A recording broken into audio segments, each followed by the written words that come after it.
إن الحمد لله نحمده ونستعينه ونستغفره ونعوذ بالله من شرور أنفسنا ومن سيئات أعمالنا من يهده الله فلا مضل له ومن يضلل فلا هادي له وأشهد أن لا إله إلا الله وحده لا شريك له وأشهد أن محمدًا عبده ورسوله يا أيها الذين آمنوا اتقوا الله حق تقاته ولا تموتن إلا وأنتم مسلمون يا أيها الناس اتقوا ربكم الذي خلقكم من نفس واحدة وخلق منها زوجها وبث منهما رجالا كثيرا ونساء واتقوا الله الذي تساءلون به والأرحام إن الله كان عليكم رقيبا يا أيها الذين آمنوا اتقوا الله وقولوا قولا سديدا يصلح لكم أعمالكم ويغفر لكم ذنوبكم ومن يطع الله ورسوله فقد فاز فوزا عظيما أما بعد. Louange à Allah, le créateur des cieux et de la terre, on le loue pour tout ce qu'il nous accorde comme bien et comme grâce. Et on lui demande de prier sur son prophète Mohammed sallallahu alayhi wa sallam, sa famille, ses compagnons et tous ceux qui les ont suivis jusqu'au jour de la rétribution. Celui qu'Allah a guidé, personne ne peut l'égarer. Celui qu'Allah a égaré, personne ne peut le guider. Nous sommes toujours dans la traduction de l'explication de Sharh al-Sunnah de l'imam al-Barbahari. عون الباري ببيان ما تضمنه شرح السنة للإمام البربهاري. L'aide du Créateur dans la clarification de ce que renferme l'explication de la Sunna de l'imam al-Barbahari. Alors on s'est arrêté sur les propos du cheikh, ici là, où il parlait de l'islam, où il expliquait que l'islam c'est la Sunna et la sunna, c'est l'islam. Et on a expliqué cela. Ensuite, l'imam al-Barbahari dit wa min as-sunnati luzumul jama'ati faman raghiba ghayra al-jama'ati wa faraqaha faqad khala'a ribqat al-islam min 'unuqihi wa kana dallan mudillan. L'imam al-Barbahari dit fait partie de la sunna. Fait partie de la sunna. Le fait de s'attacher au groupe, ça fait partie de la sunna. Et c'est une obligation. Il dit le fait de s'attacher au groupe. Il dit celui-là ou quiconque souhaite autre que ce groupe ou autre que le groupe et se sépare de lui, il a enlevé le nœud de l'islam de son cou et il devient par cela un égareur. L'imam al-Barbahari ici nous montre que nous devons nous attacher au groupe. On ne doit pas se séparer, on ne doit pas se diviser. Et il explique ici là que celui-là qui va se séparer du groupe, alors il a enlevé le nœud de l'islam de son cou. Il devient par cela un égareur. Le cheikh Rabi, expliquant ce passage, il dit As-sunnatu amma. La sunna ici, c'est dans son sens général, ce qui est général. Il dit Li'annaha tashmalu al-aqaida wal manhaj wal amal. Il dit car ça englobe les croyances, la méthodologie et les pratiques, les œuvres. Il dit wa min madaminiha luzum jama'ati al-muslimin ba'da tamassuk bil aqaidi wal manahiji wal amali. Le cheikh dit et fait partie donc de la sunna, le fait de s'attacher au groupe des musulmans après, n'est-ce pas, s'être attaché aux croyances, à la méthodologie ou aux méthodologies et aux pratiques, donc qui sont conformes. Le cheikh dit فلو قام بهذه الأسس وفارق الجماعة وهم أهل الحق عقيدة ومنهجا وعملا واجتماعا عليها فقد ارتكب أمرا خطيرا وبدعة عظيمة. Le cheikh Rabi' dit ici, si l'homme, n'est-ce pas, suit ces principes, ces fondements-là, et puis il se sépare du groupe, et il s'agit ici des gens de la vérité. Donc le groupe ici, là, quand on dit le groupe, il ne faut pas te séparer du groupe. Il s'agit de qui? Le cheikh dit ici, là, il s'agit des gens de la vérité, ceux qui sont sur la vérité. Tu ne dois pas te séparer de ceux qui sont sur la vérité, des gens de la sunna. Il dit ici, ce sont les gens de la vérité, dans la croyance, dans la méthodologie, dans la pratique et dans le rassemblement autour de cela. Celui donc qui va se séparer du groupe qui est ici la légion de la vérité, donc le groupe ici, il s'agit des gens de la vérité, celui qui va se séparer d'eux, il dit ici, il aura commis, n'est-ce pas, il aura fait une chose dangereuse et il aura commis une grande innovation. Donc c'est une bid'a. Il dit ici, فَهُوَ يَدْخُلْ فِي قَوْلِهِ فَمَنْ رَغِبَ عَنْ سُنَّتِي فَلَيْسَ مِنِّي. Il dit, il entre dans la parole du prophète où il dit, celui qui se détourne de ma sunna, il ne fait pas partie des miens. Le cheikh dit, وَكَفَى الْمَرْءُ شَرًّا أَنْ يَتَبَرَّأَ مِنْهُ رَسُولُ اللَّهِ صلى الله عليه وسلم ويدخل في قوله تعالى إن الذين فرقوا دينهم وكانوا شيعا لست منهم في شيء إنما أمره إلى الله ثم ينبئهم بما كانوا يفعلون. Le cheikh dit, il suffit à l'homme comme mal le fait que le messager d'Allah se désavoue de lui. Il dit, et il rentre dans la parole d'Allah où il dit, ceux-là qui émiettent leur religion et se divisent en sectes. Allah dit ici à son prophète, tu n'es en rien de leur. Tu n'es pas responsable, n'est-ce pas, ou tu n'es en rien responsable. Allah dit ici, et leur sort ne dépend que d'Allah. Il les informera de ce qu'ils faisaient. Le cheikh dit, فَبَرَّأَ اللَّهُ رَسُولَهُ مِنَ الْمُفَرِّقِينَ لِلْأُمَّةِ وَالدِّينِ فإن اجتماع المسلمين على الحق من أعظم مقومات الدين. Le cheikh Rabi' dit ici là qu'Allah a innocenté son prophète, son messager, n'est-ce pas, de ceux-là qui divisent la communauté. Ceux qui divisent la communauté, qui divisent le dîn. Il dit ici, le fait que les musulmans s'unissent sur la vérité, ça fait partie, n'est-ce pas, des plus grandes choses qui renforcent la communauté. Ça fait partie des plus grandes choses qui renforcent le dîn, la religion. Naam. L'union, beaucoup de gens ne savent pas ça. L'union sur la vérité, ça fait partie des fondements de la religion. Ça fait partie des fondements des gens de la sunna.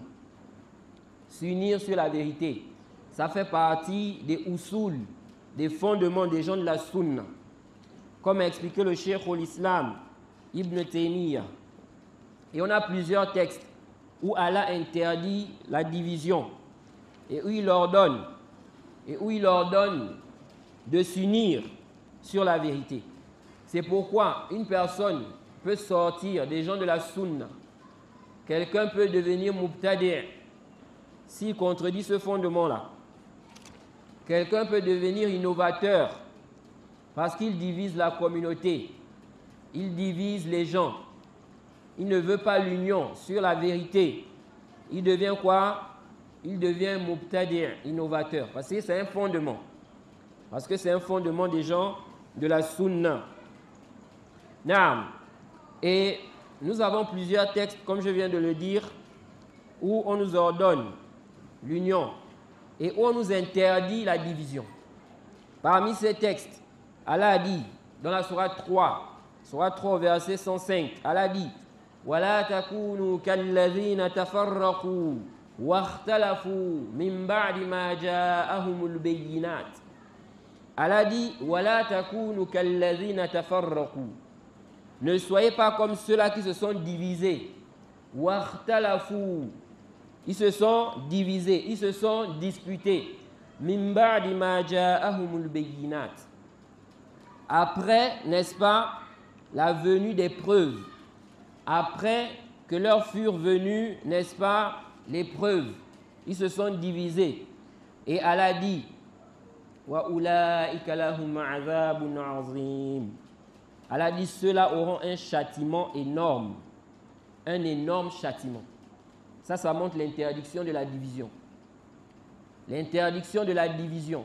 Une fois la vérité est là, le haqq, on doit tous s'unir sur la vérité. Il n'est pas permis de se diviser à ce moment. Et Allah ici nous interdit, il dit, ne soyez pas comme ceux qui se sont divisés, disputés, après que les preuves, n'est-ce pas, soient apparues. Et il a menacé ici, il a dit, ceux-là auront un châtiment énorme. Ils auront un châtiment énorme. Et si on interdit de se diviser, ça veut dire qu'on ordonne de s'unir. Comme explique le cheikh Ibn Uthaymin lorsqu'il parle de ce verset. On est interdit de se diviser ici. Ça veut dire quoi? Ça veut dire qu'on ordonne le contraire, de s'unir. De s'unir, parce que le contraire de l'union, c'est quoi? C'est la division. Allah dit également, dans la sourate 8, au verset 46, il dit « Wa ati'u Allah wa rasulahu wa la tanaza'u fatafshalu fatadhhaba rihukum » Allah dit « Et obéissez à Allah et à son messager et ne vous disputez pas, ne vous divisez pas. Sinon, il dit, vous fléchirez et vous allez perdre votre force. » Naam, la division, parmi les méfaits de la division, c'est que ça affaiblit les rangs des musulmans. Ça affaiblit les rangs des gens de la sunna. Et ça peut faire en sorte que les ennemis aient le dessus sur nous. Parce qu'on est divisés. Si les musulmans se divisent, ça affaiblit les rangs. Ça peut faire en sorte que les ennemis aient le dessus sur eux. De même, les gens de la sunna, s'ils se divisent, n'est-ce pas, ça peut faire en sorte que les gens du faux aient le dessus sur eux parce qu'ils sont divisés. Et la division a beaucoup de méfaits. Parmi ces méfaits, ça peut emmener aux guerres, au combat, qui peut aller jusqu'à faire couler le sang. La division. Parmi ces méfaits, c'est quoi? Ça peut conduire à des guerres. Les gens peuvent arriver au stade où ils vont se combattre avec des armes, où le sang va couler, où des gens même vont mourir. Ça fait partie des méfaits des divisions. Parmi les méfaits de la division, ça emmène les gens à délaisser la vérité, qui est du côté de ceux qui sont sur la vérité. Lorsqu'il y a la division, ok, ça va emmener des gens à faire quoi? Ça va emmener des gens à délaisser la vérité qui se trouve avec le groupe qui a la vérité. Parce que dans les divisions, n'est-ce pas, il y a quoi? Il y a forcément un groupe qui est sur le haqq. Lorsqu'il y a des divergences, une divergence, n'est-ce pas, qui est en contradiction, c'est-à-dire que les avis ici s'opposent. Un groupe dit ça, un autre groupe dit ceci, c'est en opposition. Il y a forcément, n'est-ce pas, un groupe qui est sur la vérité et l'autre est dans l'erreur. Non, c'est vrai que dans les divisions, dans les divergences, on peut trouver qu'un groupe a une part de vérité et une part de fausseté. Ok? Un autre groupe aussi a une part de vérité et une part de fausseté. Ça aussi, ça peut exister. deux groupes sont en conflit. Ok? Les deux groupes-là, il n'y a pas un qui est sur la vérité à 100%. Tout ce qu'il a dit, c'est haq. Là, il a une part de vérité. Et l'autre aussi a une part de vérité. Il a une part, n'est-ce pas, de fausseté. L'autre aussi a une part de fausseté. Ça aussi, ça existe. Comme il peut aussi y avoir le cas où les deux groupes sont sur, n'est-ce pas, le faux. Ça aussi, ça existe. Ils sont en conflit. Ok? Mais les deux sont dans le faux. Les deux sont dans le faux. Ok? Ou bien il peut aussi avoir le cas où, n'est-ce pas, il y a un groupe qui est sur la vérité et l'autre est sur le faux. Jay? Parfois aussi, ils peuvent être tous les deux sur le haq. C'est juste quoi? Qu'il y a un problème d'incompréhension entre eux. Ok? Il y a un problème d'incompréhension entre eux. Mais sinon, en réalité, quand on regarde bien, ce que celui-là a dit, c'est la vérité. Ce que l'autre aussi a dit, c'est la vérité. Et ça ne doit pas impliquer une division. Mais ils se divisent. Problème d'incompréhension.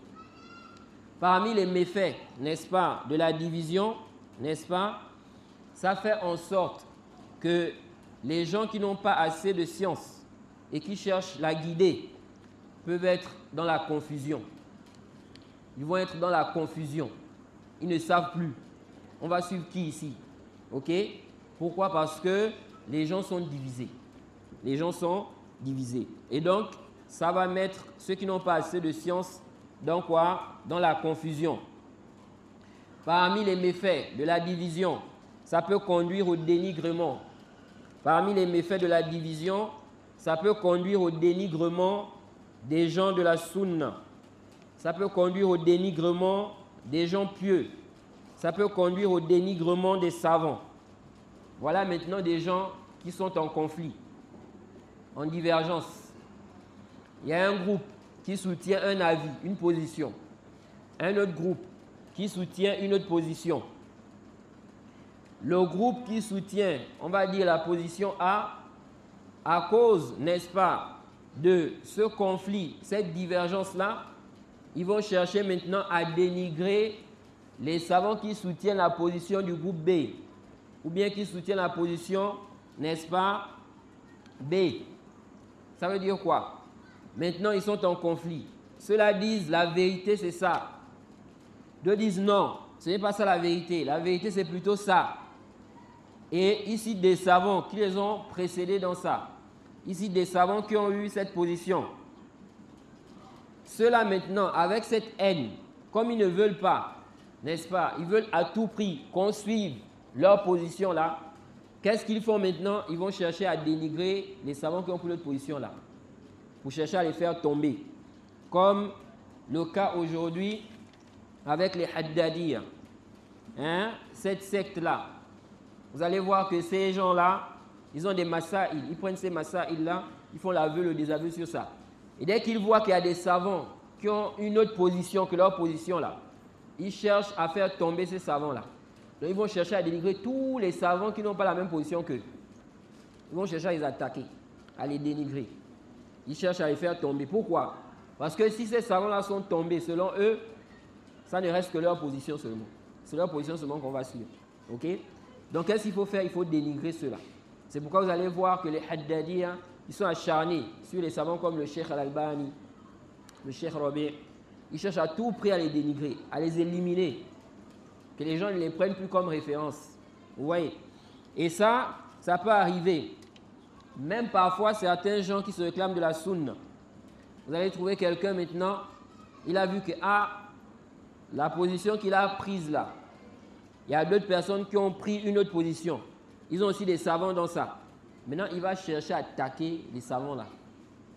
Vous voyez? Pourquoi? Pour que les gens ici là voient que ces savants là, s'ils sont tombés, donc on ne prend plus leur position. Vous voyez? Ça, c'est parmi les méfaits des divisions.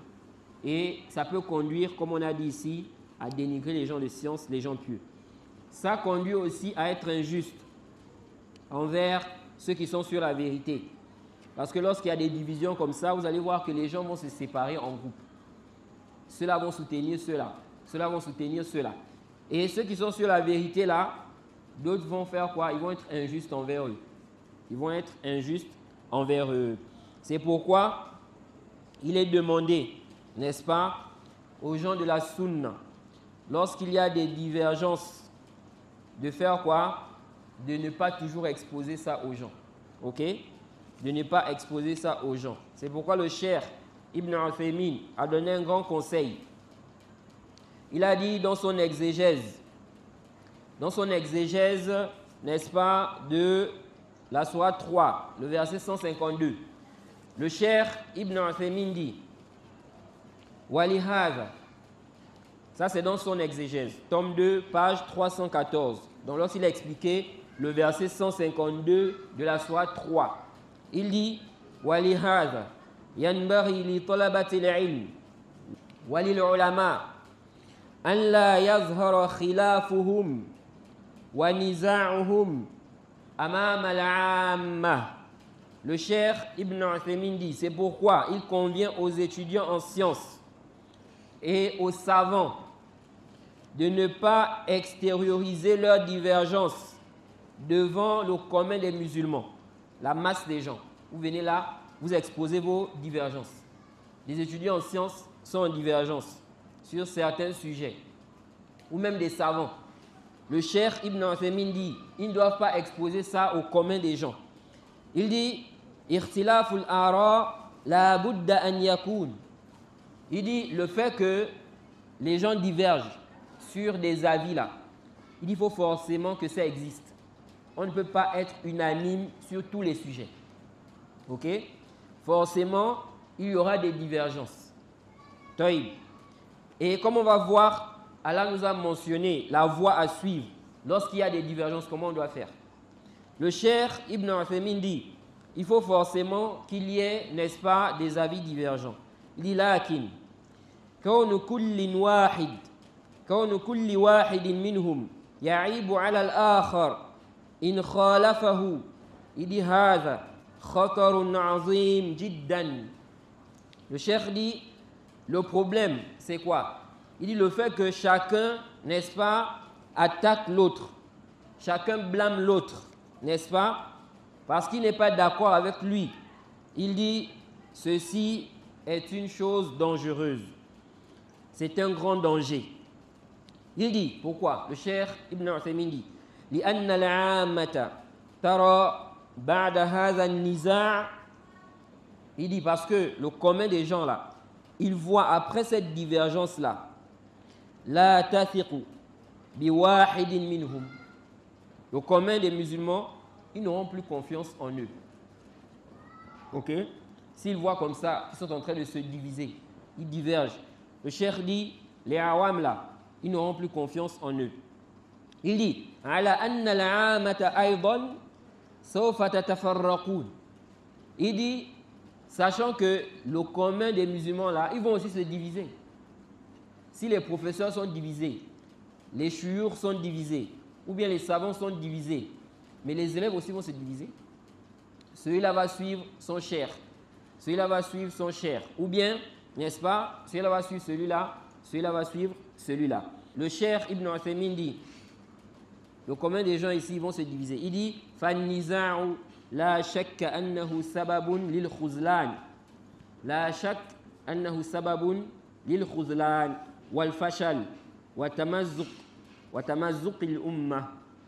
Le cheikh dit ici que la division, il n'y a pas de doute que la division est une cause de déception, d'abandon et d'échec et de déchirure de la communauté. La division de la communauté.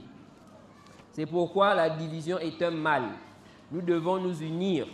Il est obligatoire pour tous les musulmans de s'unir. Mais l'union ici, c'est l'union sur la vérité. L'union sur la vérité.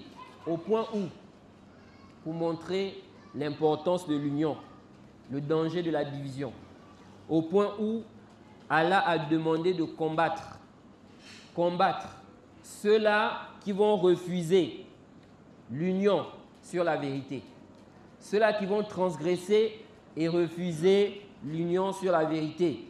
Allah a dit dans la sourate 49, au verset 9, وإن طائفتان من المؤمنين اقتتلوا فأصلحوا بينهما فإن بغت إحداهما على الأخرى فقاتلوا التي تبغي حتى تفيء إلى أمر الله فإن فاءت فأصلحوا بينهما بالعدل وأقسطوا إن الله يحب المقسطين إنما المؤمنون إخوة فأصلحوا بين أخويكم.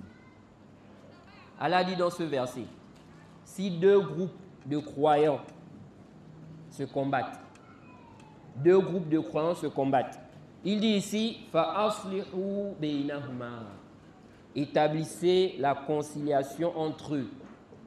Faites la conciliation entre eux. Ok? Faites en sorte, n'est-ce pas, qu'ils s'unissent, qu'ils se réconcilient. Ça, c'est demandé. Maintenant, on a deux groupes de musulmans. Ils sont en conflit. Quelle est la position des autres musulmans là? La position des autres musulmans, c'est de chercher à établir quoi? La conciliation entre eux. Ça, c'est demandé. Et Allah dit dans le même verset, فَإِنْ بَغَتْ إِحْدَاهُمَا عَلَى الْأُخْرَى. Si un des groupes se rebelle contre l'autre, فَقَاتِلُوا الَّتِي تَبْغِي حَتَّى تَفِيءَ إِلَى أَمْرِ اللَّهِ. Si un des groupes là se rebelle contre l'autre, Allah dit combattez le groupe qui se rebelle jusqu'à ce qu'ils reviennent, n'est-ce pas, à l'ordre d'Allah. Vous voyez, pour montrer l'importance de quoi? De l'union et le danger de se diviser. Allah dit ici d'établir la conciliation. Qu'est-ce que ça veut dire ici, établir la conciliation entre eux? Établir la conciliation entre eux ici, c'est les appeler au kitab wa sunna. Établir la conciliation, n'est-ce pas, sur base du kitab wa sunna. Ils sont en conflit. On veut la conciliation entre eux. Comment on doit faire la conciliation? Quand Allah a dit ici, quand Allah a dit dans le verset, فَأَصْلِحُوا بَيْنَهُمَا, qu'est-ce que ça veut dire? Établissez la conciliation entre eux. C'est-à-dire, on va demander qu'on juge avec le kitab et la sunna. On règle le problème. Jay, celui qui a tort, n'est-ce pas, reconnaît son tort. Il revient sur la vérité. Il revient sur la vérité. Et, n'est-ce pas, ils repartent sur des bonnes bases. Ils repartent, n'est-ce pas, sur la base de l'union. C'est ce que ça veut dire ici, la conciliation. C'est pourquoi l'imam Ibn Jarir al-Tabari, dans son tafsir, lorsqu'il a expliqué ce verset, le verset 9 de la sourate 49, il dit, au tome 21, page 357, يقول تعالى ذكره وإن طائفتان من أهل الإيمان.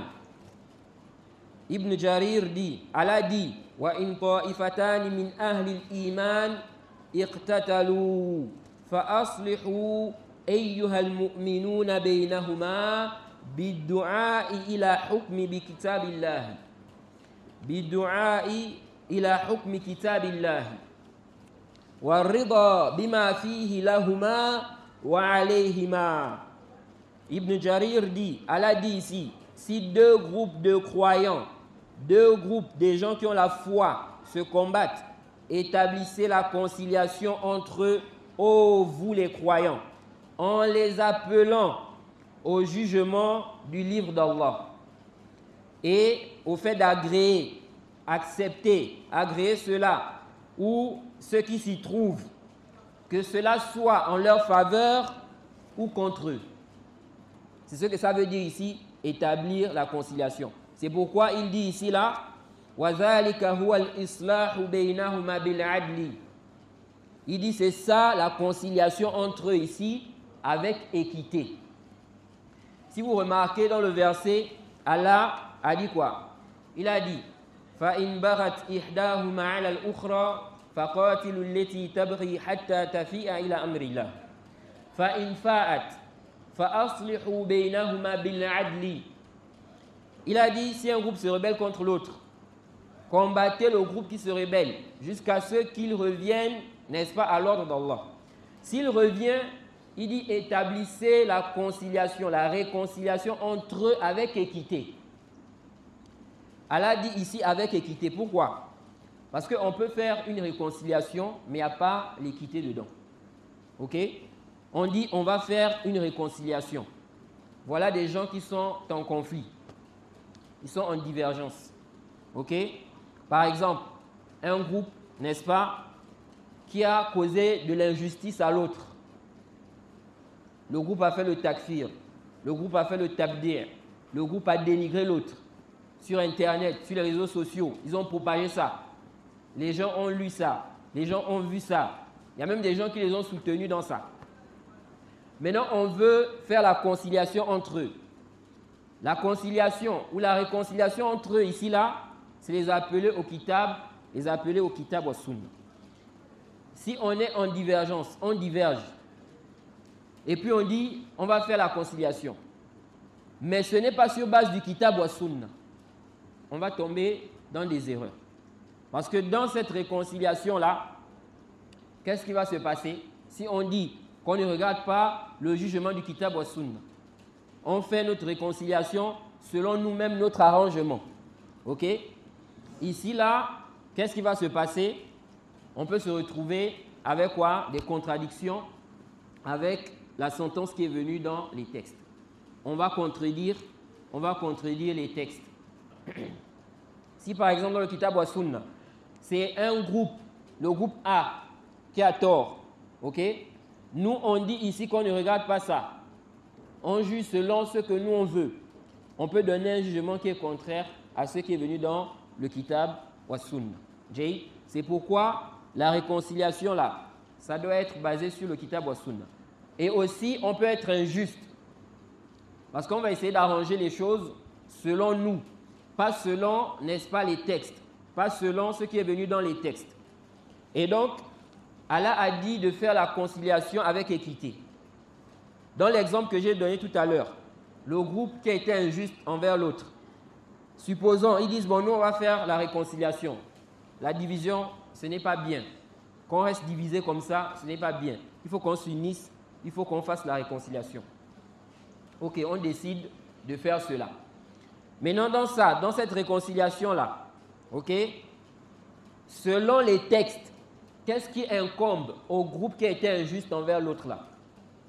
Ce qui incombe à ce groupe-là, ok, c'est de revenir sur leurs erreurs, faire tawba, s'excuser, demander pardon à ceux à qui ils ont commis l'injustice et corriger ce qu'ils ont eu à faire publiquement là. Ok? Donc, comme ils ont attaqué les autres, ils ont dénigré les autres injustement. Ils ont fait le takfir, le tabdir injustement, publiquement. Ils ont propagé ça. Ok? Ils doivent venir clarifier ça. Revenir sur ça publiquement. Il y a des gens qui ont écouté ça. Il y a des gens qui ont suivi ça. Ok? Il y a même des gens qui les ont défendus dans ça. Donc, ils doivent revenir pour venir montrer qu'ils étaient en erreur et qu'ils sont revenus. Que ce qu'ils ont dit là, ce n'est pas vrai, ce n'est pas juste. Ok? C'est ce qui incombe à ceux-là. Bon, maintenant, si on dit non, on fait la réconciliation entre eux. Mais on dit qu'ils ne vont pas quoi? Ils ne doivent pas sortir pour clarifier les choses. Ils ne doivent pas s'excuser publiquement. Ils ne doivent pas venir corriger ce qu'ils ont commis comme erreur publiquement. On laisse ça comme ça, on éteint ça, mais on arrange entre nous en bas, on fait la réconciliation. Ici, il y a eu quoi? Une injustice. Il y a eu quoi? Une injustice envers les opprimés. Pourtant ici, c'est une réconciliation. Donc, ce n'est pas toute réconciliation qui est basée sur l'équité. De même aussi, deux groupes de musulmans sont en conflit. Il y a un groupe, ils ont pris l'argent des autres injustement. Ils ont mangé l'argent des autres injustement. Maintenant, on veut faire la conciliation. On veut faire la réconciliation entre eux. Ce qui incombe dans la réconciliation, selon les textes, c'est quoi? C'est que ceux qui ont pris l'argent des autres, injustement là, ce qui incombe, c'est qu'ils rendent ça. Ils doivent rendre cet argent-là. Sauf si les autres disent, comme c'est notre droit, on vous laisse avec. On fait quoi? On vous laisse. Mais s'ils disent non, nous on veut notre argent, ok? Ils doivent rendre l'argent là, ok? Bon, maintenant si on dit, on fait la conciliation, la réconciliation entre eux, mais ils ne sont pas obligés de rendre l'argent là. Ici, là, il y a eu quoi? L'injustice. Il y a eu une injustice, ok? Même si l'autre groupe est d'accord qu'on fasse la conciliation, mais ils ne sont pas d'accord qu'on ne leur rende pas leur argent. Donc pour eux, ils veulent leur argent. Mais ils acceptent quand même de faire la réconciliation comme ça. Ok? Malgré qu'ils ne sont pas d'accord, ils veulent leur argent. Ils veulent à tout prix leur argent. Ici, là, on dit quoi? Cette réconciliation-là, elle n'est pas basée sur l'équité. C'est pourquoi Allah a dit dans le verset que si, n'est-ce pas, le groupe qui s'est rebellé là, s'ils reviennent à l'ordre d'Allah, établissez la conciliation, la réconciliation entre eux avec équité. Ok? Now, Ibn Jarir dit ici, donc quand on revient au propos d'Ibn Jarir, il dit ici là, que c'est ça la réconciliation ici qui est visée. Il dit fa'in bahat. Il dit fa'in bahat ihdahuma 'ala al-ukhra. Quand elle a dit si un des groupes se rebelle contre l'autre, qu'est-ce que ça veut dire? Il dit fa'in abat ihda hatayn at-ta'ifatayn aw al-ijabata ila hukmi kitabillah laha wa 'alayha. Ibn Jarir dit, lorsqu'elle a dit si un des groupes se rebelle contre l'autre, ça veut dire quoi? Il dit, ça veut dire si un des groupes refuse, un des groupes là, refuse de répondre au jugement du livre d'Allah. Donc on dit, on veut faire la réconciliation. Cette réconciliation là, elle est faite sur base du Kitab wa Sunna. Ok? Maintenant, il y a un groupe qui est d'accord. Ok, nous on n'a pas de problème. On fait la réconciliation sur base du Kitab wa Sunna. Si on est en erreur, on corrige notre erreur, on revient sur cela. Ok? On accepte. Et il y a un autre groupe qui refuse. Un autre groupe refuse. Ok? Ici, là, on va combattre ceux qui refusent. Ceux qui refusent, n'est-ce pas? Quoi? Ils refusent ici de répondre au jugement d'Allah. C'est ça la rébellion ici, là. Ok? La rébellion ici, là, c'est de refuser de répondre au jugement d'Allah. Ok? On a dit ici qu'on doit faire la réconciliation sur base du Kitab wa Sunna et il y a un groupe qui refuse. Refuser ici, là, ce n'est pas forcément de dire je refuse. Jay, tout d'abord, quel est le jugement de celui qui refuse, qui ne répond pas au jugement d'Allah? Quel est le jugement de celui qui refuse? Ou bien, quel est le jugement de celui qui ne répond pas au jugement d'Allah? Quel est son jugement? Il est musulman ou bien il est mécréant? Hein? Il est mécréant? Ah, là c'est chaud, hein? Parce que vous allez voir qu'il y a beaucoup de gens, quand on dit on va juger avec le Kitab wa Sunna, ok? Ils n'acceptent pas. Parce qu'ils savent que ce n'est pas en leur faveur. Ok? Donc, il va refuser ici, là. Mais pourquoi il refuse? Il refuse parce qu'il sait que si j'accepte, on va me donner quoi? On va dire que j'ai tort. Ok? Donc, qu'est-ce qu'il fait? Il refuse. Mais est-ce que tout celui qui refuse, n'est-ce pas? Il refuse d'être jugé, n'est-ce pas, par le Kitab wa Sunna. Tout celui qui refuse cela, il devient mécréant? Non. Ok?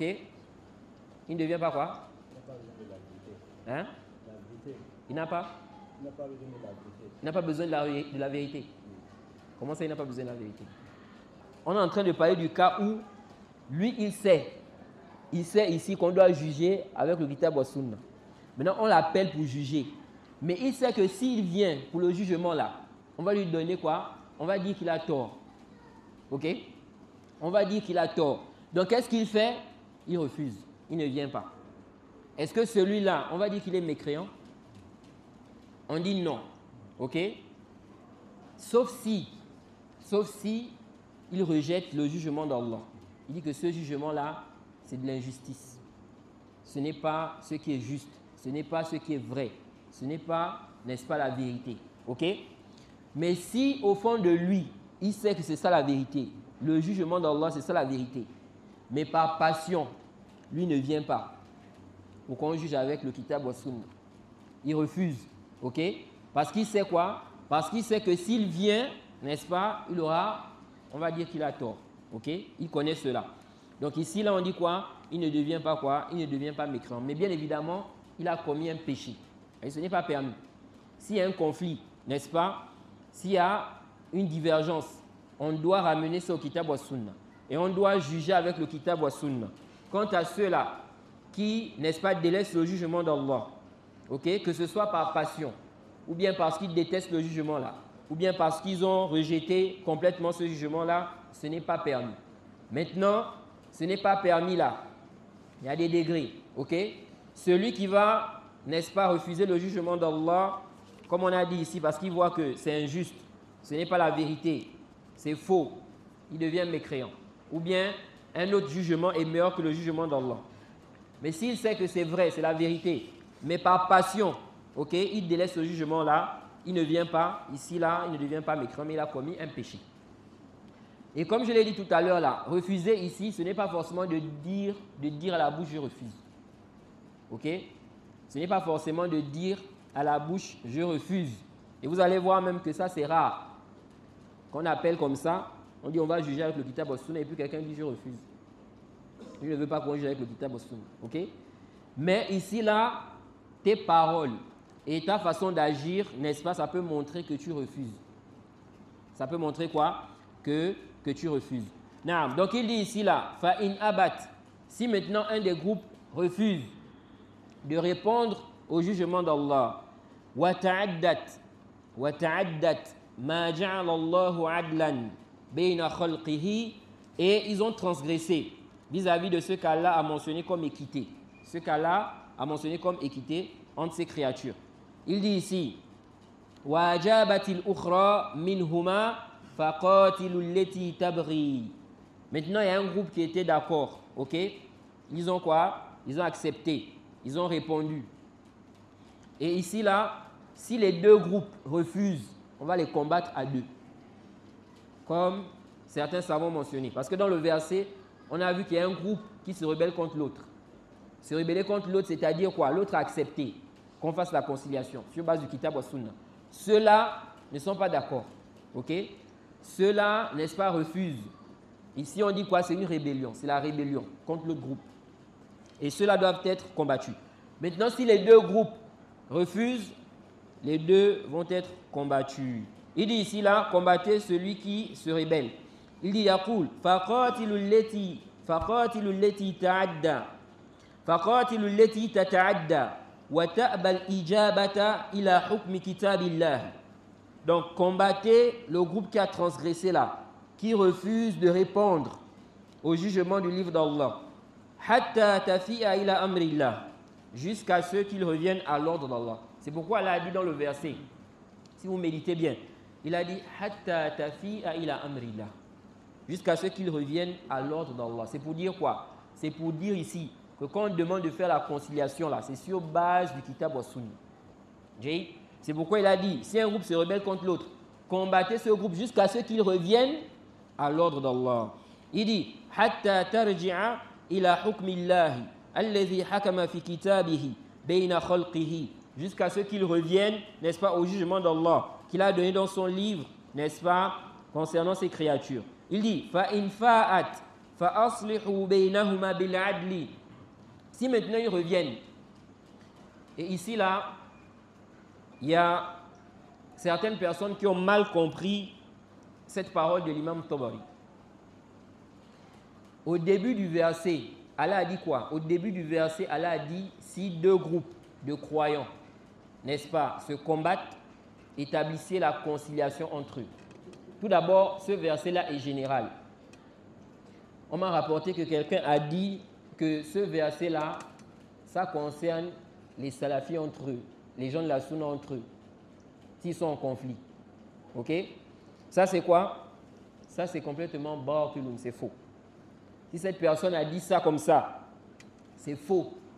Ce verset est général. Allah dit, wa in ta'ifatani minal mu'minina iqtatalu. Si deux groupes de croyants se combattent, c'est général. Que ce soit les gens de la sunna entre eux, ou bien les gens de la sunna et les gens de l'innovation. Tous les musulmans doivent s'unir. Que ce soit les ahl bid'ah ou bien les gens de la sunna. Ils doivent tous s'unir, mais sur la vérité. C'est pourquoi Allah dit wa'tasimu bihablillahi jami'a wa la tafarraqu. Allah n'a pas dit cramponnez-vous au cap d'Allah, oh vous les gens de la sunna. Oh vous les gens de la sunna. Il n'a pas dit ça. Il a dit wa'tasimu bihablillahi jami'a wa la tafarraqu. Cramponnez-vous au cap d'Allah et ne vous divisez pas. Cramponnez-vous tous au cap d'Allah et ne vous divisez pas. Sourate 3, verset 103. C'est pourquoi l'union qui est demandée, ce n'est pas seulement entre les gens de la Sunna. C'est pourquoi le Cheikh Rabi est ici là. Il a dit quoi? On a vu la parole du Cheikh ici. Il dit, le Cheikh Rabi dit ici là, فَإِنَّ اجْتِمَاعَ الْمُسْلِمِينَ عَلَى الْحَقِّ. L'union des musulmans sur la vérité. مِنْ أَعْظَمِ مُقَوِّمَاتِ الدِّينِ. Ça fait partie de quoi? Ça fait partie des plus grandes choses qui renforcent, n'est-ce pas, la religion. Donc, quand Allah a dit dans le verset, si deux groupes de croyants se combattent, établissez la concorde ou la conciliation entre eux. Si un des groupes se rebelle contre l'autre, combattez le groupe qui se rebelle, jusqu'à ce qu'ils reviennent à l'ordre d'Allah. S'ils reviennent à l'ordre d'Allah, établissez la conciliation entre eux avec équité. Certains ont compris que ici, là, quand on dit ici, dans la deuxième partie du verset, établissez la conciliation entre eux ici, là. Ça veut dire quoi? Voilà deux groupes de croyants qui se combattent. On a le groupe A, on a le groupe B. Le groupe A, n'est-ce pas, reproche des choses au groupe B. Il reproche des innovations au groupe B. Ok? Toïd, on dit on veut faire la conciliation entre eux. C'est interdit ou bien c'est autorisé? On veut faire la conciliation entre ces deux groupes-là qui sont en conflit. Si on veut faire la conciliation entre eux, c'est permis ou bien c'est interdit? Hein? C'est permis. Ok? C'est autorisé. Même si le groupe A accuse le groupe B d'innovation, ce n'est pas interdit de faire la conciliation entre eux. Mais ça doit être quoi? Une conciliation sur quoi? La vérité. Sur la vérité. Donc ça veut dire quoi? Ça veut dire que si c'est avéré, si c'est prouvé que le groupe B là, ils sont dans des innovations, ils doivent revenir sur la vérité. Ok? Ils doivent revenir sur la vérité. Très bien. Quand Allah a dit dans le verset là-bas, dans la deuxième partie, que si, n'est-ce pas, le groupe qui s'est rebellé là, s'ils reviennent à l'ordre d'Allah, établissez la conciliation entre eux. Qu'est-ce que ça veut dire ici? Ça ne veut pas dire ici, n'est-ce pas, qu'ils font tauba de ce qui leur est reproché quand on a voulu faire la conciliation au début là-bas. Ce n'est pas ça le sens. Au tout début du verset, quand Allah a dit d'établir la conciliation, il a demandé d'établir la conciliation alors qu'ils sont en conflit. Ils sont en train de se combattre. Puisqu'il dit « Wa in ta'ifatani minal mu'minina iqtatalu fa aslihu baynahuma » Donc ils sont en conflit là. Allah dit établissez la conciliation entre eux. Maintenant il dit fa in barat ihdahuma 'ala al-ukhra. Qu'est-ce que ça veut dire ici établir la conciliation? On a dit c'est juger avec le kitab wa sunna. On va établir la conciliation entre eux sur base du kitab wa sunna. Toi tu as dit ça, toi tu as dit ça, toi tu as tort, lui il a raison, il faut que tu reviennes parce qu'elle a dit comme ça, le prophète a dit comme ça. C'est comme ça qu'on va faire la conciliation là. Jay. Bon maintenant, Allah dit fa in barat ihdahuma 'ala al-ukhra. Un groupe se rebelle contre l'autre. Ibn Jarir a expliqué, c'est-à-dire qu'il y a un groupe qui refuse ça. Il refuse ici, n'est-ce pas, de répondre au jugement, n'est-ce pas, du kitab et de la sunna. Ensuite, Allah maintenant a dit, on doit les combattre jusqu'à ce qu'ils reviennent à l'ordre d'Allah. C'est-à-dire jusqu'à ce qu'ils acceptent la conciliation là, la réconciliation là, sur base du kitab ou sunna, jusqu'à ce qu'ils reviennent de leur transgression. Maintenant, Allah dit, s'ils reviennent à l'ordre d'Allah, établissez la conciliation entre eux. Donc ça veut dire quoi? Ça veut dire que la conciliation qu'on voulait faire au départ là-bas, ok, c'est ce qu'on va faire. La conciliation qu'on voulait faire au tout début, lorsqu'il y a un qui a refusé là, on les a combattus pour qu'ils acceptent cette conciliation sur base du kitab wa sunna, pour qu'ils reviennent de leur transgression. C'est cette conciliation-là qu'on va faire ici, avec équité. Jay, ce n'est pas comme certains ont dit, que ici, là, quand on dit d'établir la conciliation, ça veut dire quoi? Ça veut dire qu'ils reviennent d'abord de tout ce qu'on leur reproche. Ensuite, c'est la zone? Non.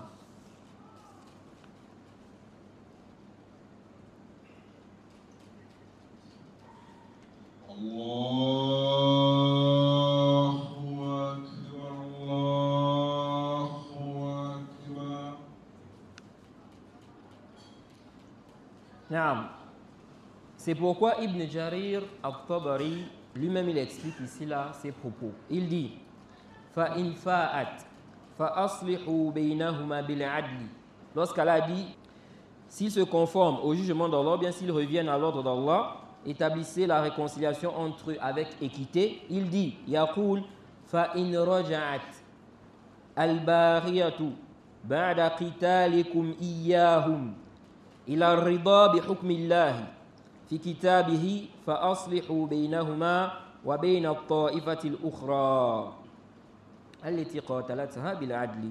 Il dit ici, donc quand elle a dit, si maintenant l'autre groupe là, donc le groupe qui s'est rebellé, si le groupe qui s'est rebellé là, ils reviennent à l'ordre d'Allah, établissez la conciliation, la réconciliation entre eux avec équité. Ibn Jarir dit, c'est-à-dire, si le groupe qui s'est rebellé là, s'ils reviennent, n'est-ce pas, après que vous les ayez combattus, s'ils reviennent à l'agrément du jugement d'Allah dans son livre. Ok? Donc ils reviennent, ils acceptent, ils agréent le jugement d'Allah. Il dit ici quoi? Établissez la réconciliation entre eux, et c'est-à-dire entre ceux-là et le groupe, n'est-ce pas, qu'ils ont combattu avec équité. Donc Ibn Jarir nous montre clairement que lorsqu'Allah dit ici, s'ils reviennent, ce n'est pas comme certains ont expliqué. Ça veut dire qu'il doit d'abord faire quoi? Il doit faire tauba. Ok? Revenir sur ce qu'on lui reproche. Parce que quand on veut faire la conciliation là, sahih, c'est vrai. Il y a des cas où on sait déjà qui est en erreur. Celui qui veut faire, ou le groupe qui veut faire la conciliation entre les groupes en divergence là, il sait déjà qui a tort et qui a raison. Ok? Il y a des cas comme ça. Il sait pertinemment qui a tort, qui a raison. Ici, là, il va établir la conciliation, n'est-ce pas, en demandant à ceux qui sont en tort de revenir sur la vérité. Ok? Taïb. Maintenant, il y a le cas aussi où celui, ou bien le groupe qui veut faire la conciliation ici, ok, il pense que le jugement là a besoin de plus de clarification. Ok? Ça a besoin de plus de clarification par rapport à ce qu'ils ont vu en apparence comme argument. Mais il voit que ça ne suffit pas. Il voit que quoi? Ça ne suffit pas. Ça, c'est un deuxième cas. Il y a aussi un cas où ceux qui veulent faire la conciliation, ou bien celui qui veut faire la conciliation, la réconciliation là, il sait qu'ils sont en conflit, mais il ne sait pas qui a tort, qui a raison. Ok? Tout ceci, ce sont des cas aussi qui arrivent. Donc, on n'a pas seulement que le seul cas où on sait déjà. C'est-à-dire celui qui veut faire la conciliation, il sait qu'un tel a tort, un tel a raison. Ok? On n'a pas que ce cas-là. Non. C'est pourquoi, ici, là, Ibn Jarir dit quoi? Il dit, si maintenant, le groupe qui s'est rébellé là, après le combat, ils reviennent au jugement d'Allah, établissez, n'est-ce pas, la conciliation entre eux avec quoi? Avec équité. Quand on dit ici, là, que si deux groupes de croyants, n'est-ce pas, se combattent, si un des groupes se rebelle contre l'autre, la rébellion ici, c'est quoi? La rébellion ici, là, comme on a expliqué, c'est le fait de refuser quoi? La réconciliation sur base du Kitab wa Sunna. C'est ça Al-Bari ici, là. C'est pourquoi l'imam Shawkani, dans son tafsir, Fath al-Qadir, expliquant le verset 9 de la sourate 49, au tome 5, page 75, il dit « Wal-Bariyu at-ta'addi bi-khayri haqq ». Donc, la rébellion ici, si un groupe se rebelle contre l'autre, ça veut dire quoi? Il dit la rébellion, c'est la transgression sans droit. Walimtina'u min as-sulhi al-muwafiq lis-sawab. Il dit ici, c'est la transgression sans droit et le fait de refuser la réconciliation qui est en concordance avec la vérité. C'est ça la transgression ici là. OK? La transgression ici c'est cela. Il dit wa ma'na. Il dit wal ma'na, le sens ici annahu idha taqatala fariqan min al-muslimin an yas'u bis-sulhi bainahum wa yad'uuhum ila hukmi Allah. Il dit le sens du verset là, si deux groupes de croyants se combattent, OK? C'est quoi? C'est qu'on fasse des efforts pour la réconciliation entre eux. On les appelle au jugement d'Allah. Il dit فَإِنْ حَصَلَ بَعْدَ ذَلِكَ التَّعَدِّي مِنْ إِحْدَى الطَّائِفَتَيْنِ عَلَى الْأُخْرَى وَلَمْ تقبل الصلح ودخلت فيه كان على المسلمين أن يقاتلوا هذه الطائفة الباغية حتى ترجع إلى أمر الله وحكمه. L'imam Shawkani dit, alors, si maintenant, donc, ici, il a établi la conciliation, la réconciliation, c'est quoi? Il dit, c'est les appeler au jugement d'Allah.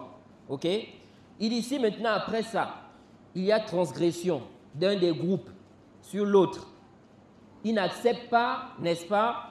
Et il n'accepte pas la réconciliation. Il n'entre pas dans la réconciliation. Ok? Il dit, les musulmans doivent combattre le groupe qui se rebelle là, jusqu'à ce qu'ils reviennent à l'ordre d'Allah et à son jugement. Il dit maintenant, s'ils reviennent, ok, فَإِنْ رَجَعَتْ تِلْكَ الطَّائِفَةُ الْبَاغِيَةُ وَأَجَابَتِ الدَّعْوَةَ إِلَى كِتَابِ اللَّهِ وَحُكْمِهِ فَعَلَى الْمُسْلِمِينَ أَنْ يَعْدِلُوا بَيْنَ الطَّائِفَتَيْنِ فِي الْحُكْمِ وَيَتَحَرَّوْا الصَّوَابَ المطابق لحكم الله ويأخذ على يد الطائفة الظالمة حتى تخرج من الظلم وتؤدي ما يجب عليها للأخرى. Ici là, l'imam Shawkani dit, si maintenant le groupe qui se rebelle là, ils reviennent, n'est-ce pas, à l'ordre d'Allah, ils répondent à l'appel, donc le jugement du livre d'Allah et, n'est-ce pas, ses sentences. Il dit, les musulmans doivent en ce moment-là, n'est-ce pas, juger avec équité entre eux. Ils doivent chercher la vérité. Ils doivent chercher la vérité. Qui est sur la vérité?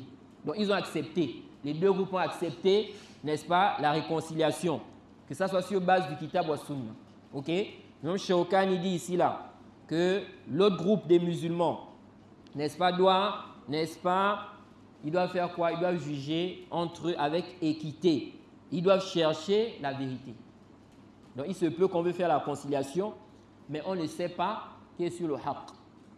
Ok? Cette conciliation-là, n'est-ce pas, elle va se faire en faisant quoi? En cherchant à écouter les deux groupes.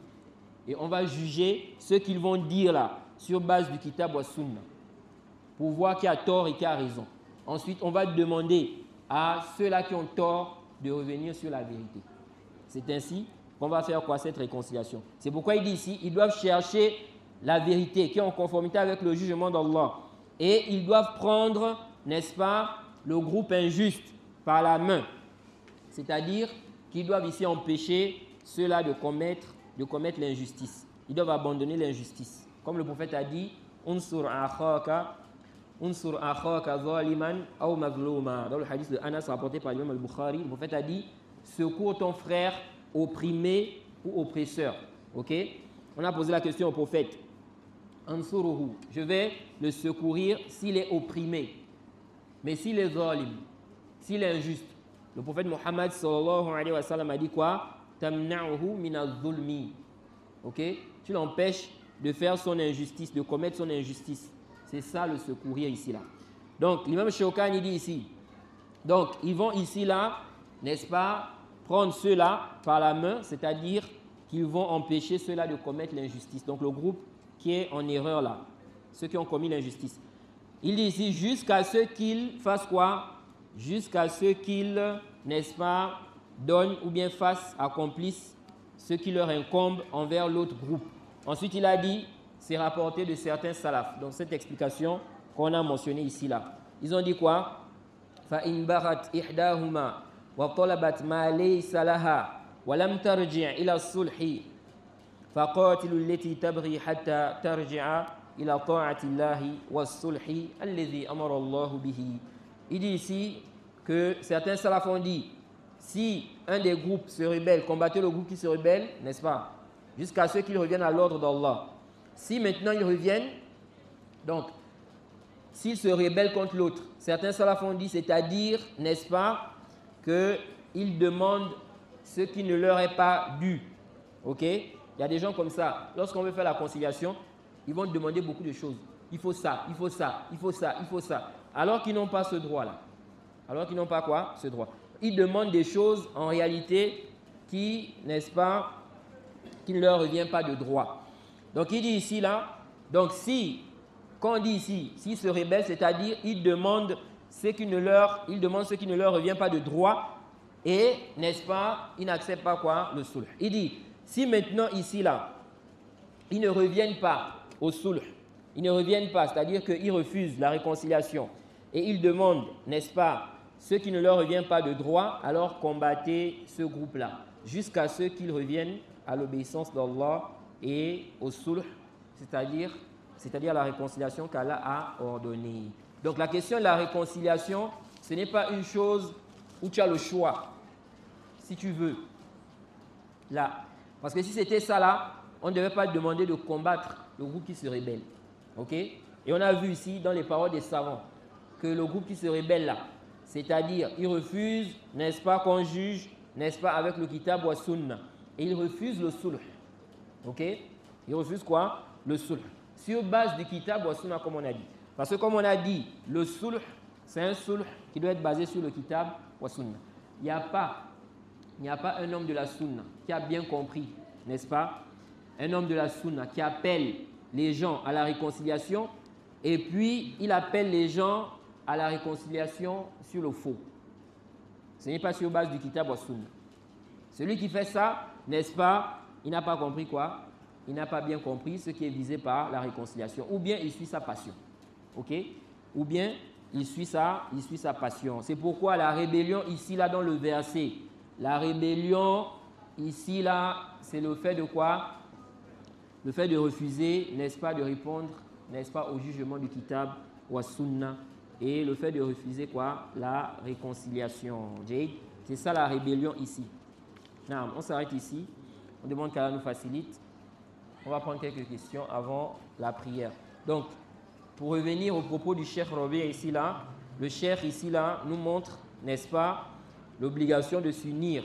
Et comme on l'a vu dans les propos de l'imam al-Barbahari, la division ici là, le fait de te séparer, le fait de te séparer du groupe, n'est-ce pas?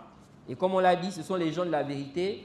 Ici là, ça fait quoi? Ça te met parmi les égarés. Et on va encore détailler ce point-là au prochain cours. De même aussi, on va voir les propos du Cheikh dans la suite, n'est-ce pas, de son explication. Non, on s'arrête là. S'il y a quelques questions, rapidement avant la prière. Non.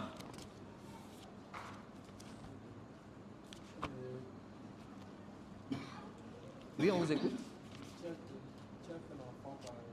C'est pas toi qui as posé la question. Bien, il a posé avant toi. Qui a posé avant l'autre? En même temps? Ah, on fait comment? On fait tirer le sort, bien tu le laisses. Toi, non. Wa alaykoum salam. Tu as fait l'enfant avec un homme musulman. Oui. Maintenant, tu veux que l'enfant soit un homme musulman. Comment il faut faire? La personne a fait l'enfant avec une non-musulmane. Donc un homme qui a fait l'enfant avec une non-musulmane.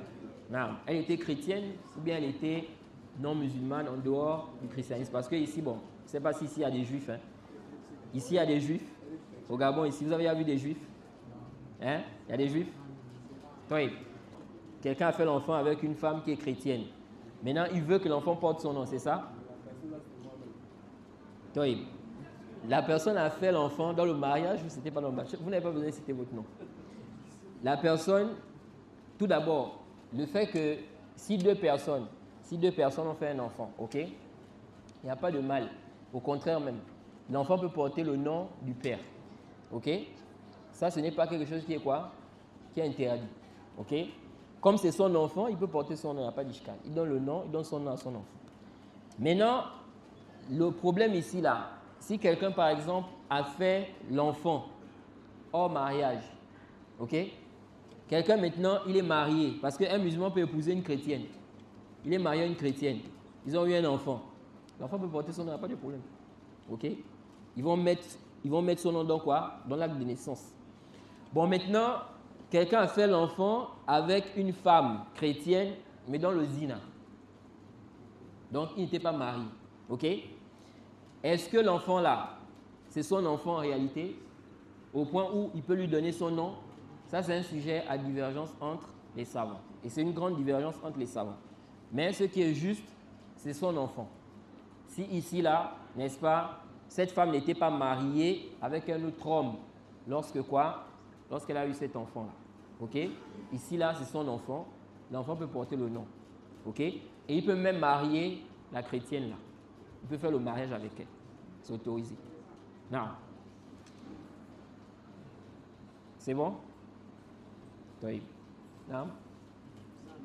Concernant le conseil du cher conseiller là, il a adressé aux étudiants, que faut-il dire à celui qui comprend que ce conseil-là, ça concerne aussi, par exemple, les divergences qu'il y a entre les gens de la Sunna et les gens de l'innovation. Il faut dire que non, les gens de l'innovation, les savants parmi ou bien les étudiants en sciences, parmi les gens de l'innovation, ce qui entre eux contre divergence, il ne faut pas parler, il faut laisser comme ça et tout.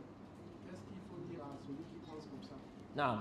Tout d'abord, la parole du Cheikh Ibn Uthaymin ne vise pas ici le fait de ne pas parler des divergences, de ne pas parler de ça, non. Le Cheikh ici, c'est dans quel contexte? Il veut dire par là, parce que le Cheikh est en train de parler en réalité de la question de la division, et que la division a des méfaits. Et il a expliqué ces méfaits-là. Le Cheikh, dans ses propos, il veut dire que lorsqu'il y a des divergences là, réglez ça entre vous. Par exemple, les étudiants en sciences sont en conflit, ou bien les savants sont en conflit. Ils règlent ça entre eux, ok? Qu'il ne faudrait pas qu'ils exposent ça au commun des gens. Parce qu'en exposant ça, ça a des méfaits. Parmi ces méfaits, il a expliqué, ça va faire en sorte qu'ils se divisent. Le commun, là, ils vont se diviser. L'autre là-bas, ceux-là, ils sont avec celui-là, ceux-là sont avec celui-là, ok? Donc, c'est dans ce sens-là que le Cheikh Ibn Uthaymin était en train de parler. Le Cheikh Ibn Uthaymin ne veut pas dire qu'on doit laisser. S'il y a des divergences, il faut laisser comme ça. Il faut être ensemble. Ce n'est pas ce qu'il vise. Hein. Donc, si quelqu'un a compris des propos du Cheikh, par exemple, que ça veut dire que si, par exemple, on est en conflit, les gens de la Sunna sont en conflit avec les gens de l'innovation, ils doivent se taire. Ils ne doivent pas parler de ça. Là, ce n'est pas ce que le Cheikh Ibn Uthaymin veut dire. Mais il peut y avoir des conflits entre les gens de la Sunna, ok, et que ce conflit-là, ça peut être en lien avec des gens de l'innovation aussi, ok. Mais qui est en conflit, ce sont les gens de la Sunna. Ils sont en divergence sur, n'est-ce pas, un groupe de personnes, sur certaines personnes, ou bien sur une personne. Mais c'est une divergence entre eux, ok. Par exemple, je donne un exemple, l'exemple qui est plus répandu, plus connu. Un groupe, par exemple, ok, voilà un groupe de gens de la Sunna. Ils ont critiqué un tel parmi les prédicateurs. Ok? Ils ont critiqué ce dernier-là. Ils ont fait son tabdir. Ils ont dit c'est un innovateur. Ils ont commencé à parler de ça. Dans les masajid. Ils ont fait le bayan, clarifier, parler. Maintenant, il y a un autre groupe qui n'est pas d'accord avec la façon dont ceux-là sont en train de réagir là. Mais ce sont aussi des gens de la Sunna. Donc ceux-là sont des gens de la Sunna, ceux-là aussi sont des gens de la Sunna. Mais ils sont en conflit sur quelqu'un. Il y a un prédicateur dans le pays qui est connu. C'est un prédicateur qui est connu, il prêche. Mais ce prédicateur-là, par exemple, a des erreurs. Maintenant, il y a un groupe, eux, ils ont commencé à réfuter le prédicateur-là, publiquement. Ils ont réfuté. Ils font des roudoud. L'autre groupe, parmi les gens de la Sunna, ils ne sont pas d'accord. Ok? Ils ne sont pas d'accord. Ça, c'est un conflit entre qui? Entre des gens de la Sunna. Même si c'est en lien avec quelqu'un, n'est-ce pas, de l'innovation ou quelqu'un qui a des erreurs au niveau de quoi? De l'innovation. Mais c'est une divergence entre les gens de la Sunna. Ok? Donc maintenant, ceux-là disent par exemple que nous, on n'est pas d'accord avec votre façon de faire. Ok? Par exemple, ils disent, on est d'accord, le prédicateur a des arthors, il a des erreurs. Mais comment il faut traiter ça? Ce n'est pas comme vous êtes en train de faire là. Ils ne sont pas d'accord avec ça. Le Cheikh Ibn Uthaymin, ici dans ses propos, il ne veut pas dire qu'il faut se taire sur quoi? Sur le faux. S'il y a le faux, par exemple, on ne doit pas parler de ça. On ne doit pas, n'est-ce pas, réfuter cela, non. Non. Oui. Vous avez parlé tout à l'heure d'épouser une femme chrétienne. Je dis, c'est quoi la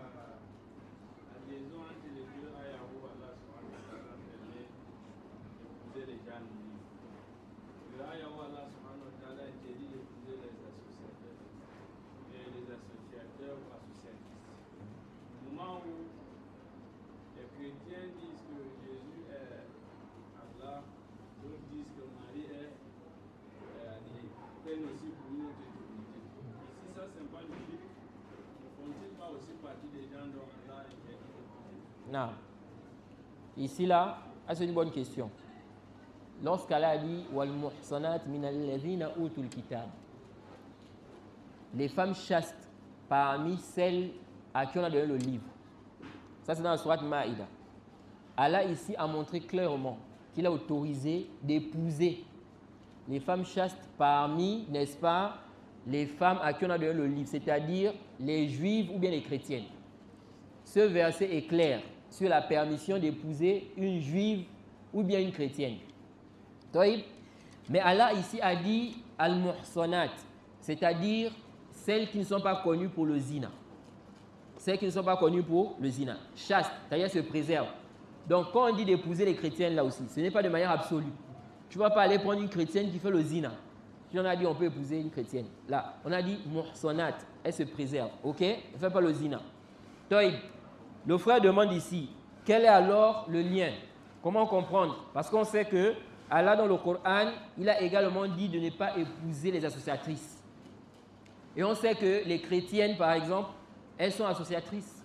Elles sont dans le shirk. Ok? Elles vont dire que Isa c'est Allah, ou bien le fils d'Allah. Elles vont adorer Mariam, ok, Marie, ou bien adorer Isa, etc. Comment comprendre? Il n'y a pas d'ishkal. Le verset où Allah a interdit d'épouser les associatrices là, c'est général. Ok? Et le verset où Allah accepte, où il mentionne les juives et les chrétiennes, qu'on peut les épouser, c'est l'exception. C'est-à-dire, il a interdit d'épouser une associatrice, sauf si elle est juive ou bien chrétienne. Ok? C'est interdit d'épouser une associatrice, sauf si elle est juive ou chrétienne. C'est pourquoi il n'est pas permis. Un musulman maintenant, il va se marier avec une non-musulmane. Elle n'est pas chrétienne, elle n'est pas juive. Ce n'est pas permis. Il y a des gens comme ça. Elle est là, elle dit que non, moi je suis animiste. Hein? Et puis il dit non, c'est permis d'épouser les non-musulmanes. Là, il faut qu'elle soit juive ou chrétienne. C'est haram, c'est interdit d'épouser une non-musulmane, sauf si elle est juive ou chrétienne. Donc ici, là, le verset là, c'est l'exception. On a accepté ici les juives, n'est-ce pas, et les chrétiennes. Donc il n'y a pas de quoi? Il n'y a pas d'ishkal. Non. Il n'y a pas de doute. Il n'y a pas de doute que les chrétiennes sont dans le shirk. Il y a des gens aujourd'hui qui disent non. Quand on a dit ici d'épouser les chrétiennes là, il ne s'agit pas des chrétiennes de notre époque là. Il s'agit des chrétiennes au temps du prophète là-bas. Donc il croit qu'en disant ça là, ça veut dire, c'est-à-dire qu'il est en train de dire que les chrétiennes qui étaient au temps du prophète là-bas ne commettaient pas quoi? Le shirk. Alors que les chrétiennes au temps du prophète, elles commettaient le shirk. Quand Allah a dit laqad kafara allazina qalu inna Allaha thalithu thalatha. C'était où? C'était pas au temps du prophète. C'est au temps du prophète. Lorsqu'Allah a dit ceux-là qui disent que Allah c'est la troisième personne des trois, ou bien Allah c'est la troisième des trois, le troisième des trois. Ceux qui disent qu'Allah c'est le troisième des trois là. Hein? Ça c'était quoi? Ça c'était au temps du prophète. De même ceux qui ont dit que Isa c'est Allah, c'est au temps du prophète. Donc au temps du prophète, les chrétiens avaient déjà les conceptions là. Hein? Que Isa c'est Allah, Isa c'est le fils d'Allah, ils avaient ça depuis. Ce n'est pas à notre époque là qu'ils ont eu ça, donc après la venue du prophète Mohammed sallallahu alayhi wa sallam. Donc quand Allah ici a autorisé d'épouser les juifs ou bien les chrétiens, il sait très bien que les juifs et les chrétiens sont dans le shirk. Mais il a accepté. On a accepté quoi? Les juifs et les chrétiens. Et il peut avoir une sagesse, il se peut parce que les juifs et les chrétiens, on va dire qu'ils sont un peu plus proches des musulmans que les quoi? Les non. Ils ont reçu quoi? Un livre. Ok? Et on dit aussi on peut espérer, on peut plus espérer de la conversion. C'est pourquoi, n'est-ce pas, en réalité, un homme qui épouse une chrétienne, n'est-ce pas, il devrait faire des efforts pour que cette chrétienne devienne musulmane. Ce n'est pas seulement de rester là comme ça. Vous voyez? Il fait des efforts pour qu'elle devienne musulmane parce que c'est un grand bien. Vous voyez?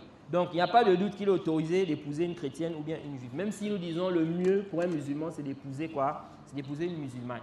Parce que épouser les chrétiennes là, n'est-ce pas, ça peut emmener des problèmes dans le foyer. Surtout au niveau de l'éducation des enfants. On a vu des gens qui sont avec des chrétiennes. Quand tu regardes l'éducation des enfants, c'est compliqué. Pourquoi? Parce que généralement, les enfants restent avec la mère. Le papa, il sort, il va travailler, etc., etc. Et donc, les enfants prennent l'éducation de la mère. Parfois, la mère amène même les enfants à l'église.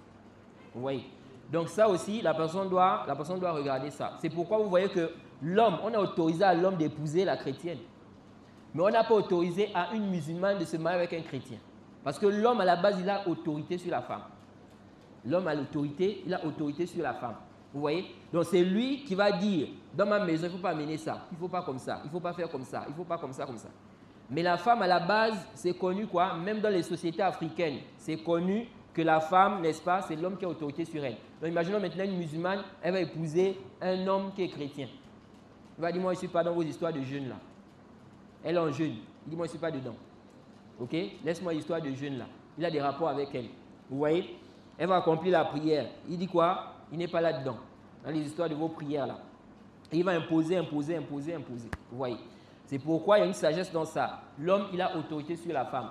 Donc, un homme, il épouse une chrétienne ou bien il épouse une juive. Mais la femme musulmane, elle ne va pas épouser un chrétien ou bien un juif. Ça, c'est un grand danger pour elle. On s'arrête là, on demande Karim Fassi qui nous accorde la compréhension de sa religion.